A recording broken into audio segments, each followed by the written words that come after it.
hitam untuk menyihir orang atau menangkis serangan orang, ya, pakai mantra-mantra, pakai jimat, macam-macam, ya. Ada juga disebut dengan white magic, itu namanya ilmu putih. Ilmu putih itu lebih bahaya lagi. Itu berdoa pakai Bapa kami, doa pakai Bapa kami, doa pakai ayat Alkitab, bahkan kadang-kadang juga pakai air putih, didoakan pakai nama Yesus, kemudian berubah. Setelah nama Yesus ada gerakan tambahan, ada mantra-mantra muncul yang pakai kata-kata lain, memanggil roh-roh lain. Kelihatannya rohani, tapi rohana. Saya ulangi, kelihatannya rohani tapi rohana. Kelihatannya seolah-olah itu bantuan dari Tuhan, padahal bantuan dari hantu, dari kuasa-kuasa kegelapan. Meskipun dia pakai Bapa kami, kalau orang mau berdoa pakai air, hanya bisa dengan nama Yesus, selesai.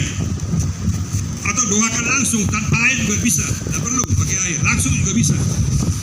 Yang penting kita hanya mengandalkan nama Yesus, bukan mengandalkan siapa-siapa yang lain. Kalau ada orang yang berdoa terus harus ambil air jam hari Jumat malam di tempat manakah, di manakah, ya, terus pakai inikah, pakai itukah, itu pasti dari kuasa-kuasa lain. Kalau nama Yesus saja itu benar, berdoa pakai nama Yesus saja, karena hanya nama Yesus yang dapat sungguh-sungguh memulihkan kita dari kuasa kegelapan. Amin. Ya, jangan terjebak, ya. Orang datang, oh orang ini punya karunia katanya, punya karunia. Aduh, salah menggunakan kata karunia lagi.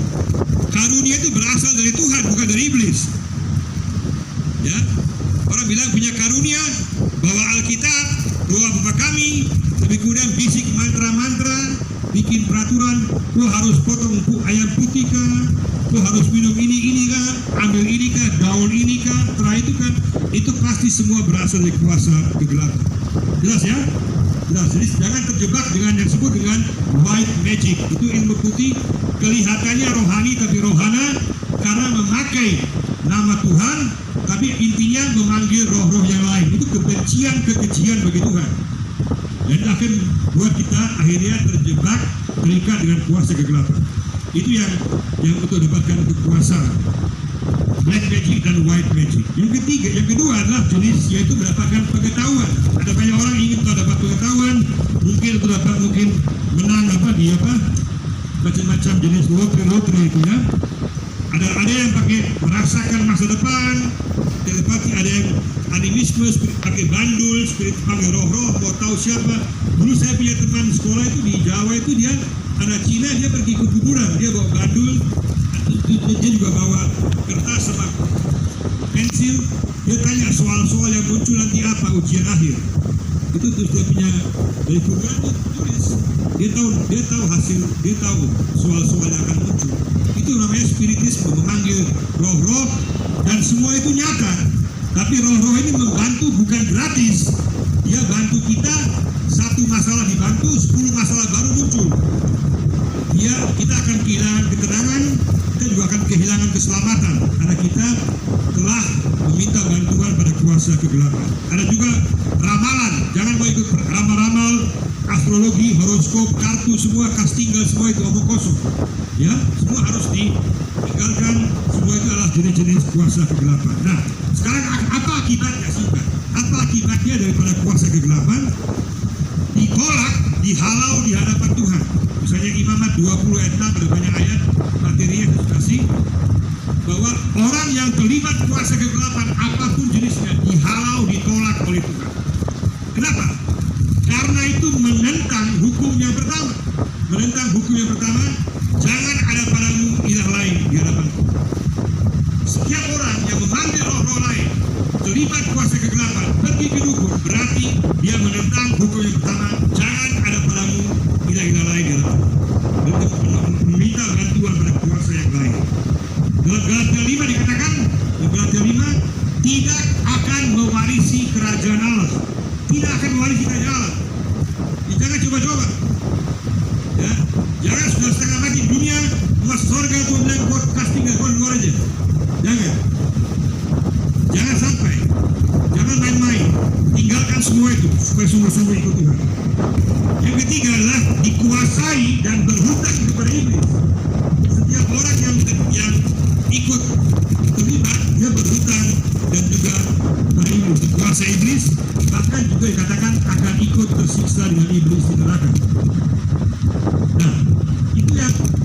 harusnya kita lepaskan, tinggalkan semua kegelapan, karena Yesus telah memberikan keselamatan kepada kita, telah memberikan kepastian kehidupan kekal, telah memberikan kepastian kasih-Nya, pengampunannya, pertolongannya.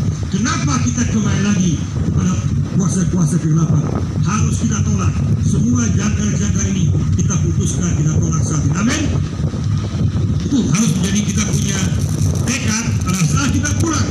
Kalau kita sadar, katakan, Tuhan, aku minta ampun, aku mau tinggalkan semua, aku gak mau lagi terlibat dengan semua kuasa-kuasa itu, aku mau menjadi anak Tuhan selama-lamanya, sehingga saya pasti selamat dan pasti akan diberkati oleh Tuhan dalam hidup. Yang berikutnya, apa dampak berikutnya itu? Di bidang rohani, nah, orang yang terlibat kuasa gelap di bidang rohani, dia cenderung mengantuk. Pada saat dengan firman Tuhan, dia ada interest, dia cenderung tidak bertumbuh secara rohani. Puluhan tahun di gereja nggak bertumbuh-tumbuh karena masih terus terikat dengan kuasa kegelapan. Dalam bidang watak, banyak orang yang terikat kuasa gelap itu keras kepala, cepat emosi, banting meja, bahkan juga di sidang jemaat, pukul meja, naik meja, pukul orang kah, ini kah, telah jelas, itu juga ada. Itu berarti masih ada keterikatan dengan kuasa kegelapan. Pengaruhnya besar. Di bidang kejiwaan, tadi kan rohani katakan tidak bertumbuh rohani. Di bidang watak keras, emosi, tidak terkontrol. Ya.